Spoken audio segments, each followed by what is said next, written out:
सबको पता है नेपाल क्रिकेट टीम हंकल टूर के लिए रवाना होने वाला है, मगर भाई दुख की बातें हैं नेपाल क्रिकेट के लिए कि भाई अगर हम बात करें नेपाल क्रिकेट के सबसे बड़े ऑलराउंडर की बात करें भाई अनिल कुमार शाह, जो अनिल कुमार शाह का अगर बल्लेबाजी देखा जाए तो भाई बहुत ज़बरदस्त बल्लेबाजी करते हैं अनिल कुमार शाह, फिर भी उनको मौका नहीं मिला। क्यों नहीं मौका मिला कि भाई सवाल बनता है, क्योंकि देखो अनिल कुमार शाह को जब भी ओपनर बैटिंग करने का मौका मिला है तब भी अनिल कुमार शाह कुछ अलग ही परफॉर्म किए है और बेहतरीन परफॉर्म करके भी टीम को जिताने का भी कोशिश किया है। और अनिल कुमार शाह का बात करें तो अनिल कुमार शाह का परफॉर्म की बात करें तो भाई वो बल्लेबाजी बहुत ज़बरदस्त करते हैं, यानी कि बल्लेबाजी के साथ साथ फील्डिंग भी बहुत ज़बरदस्त करते हैं। मगर पता नहीं कि किस कारण से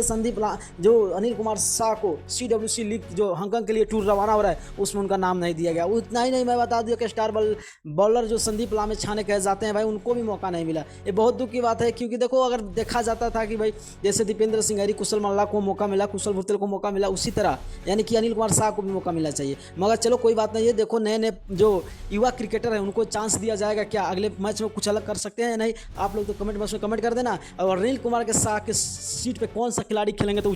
उचित रहेगा उनका भी नाम कमेंट कर देना। और नए तो चैनल को सब्सक्राइब लाइक कर देना, वीडियो को शेयर कर देना और फेस पर फॉलो कर देना।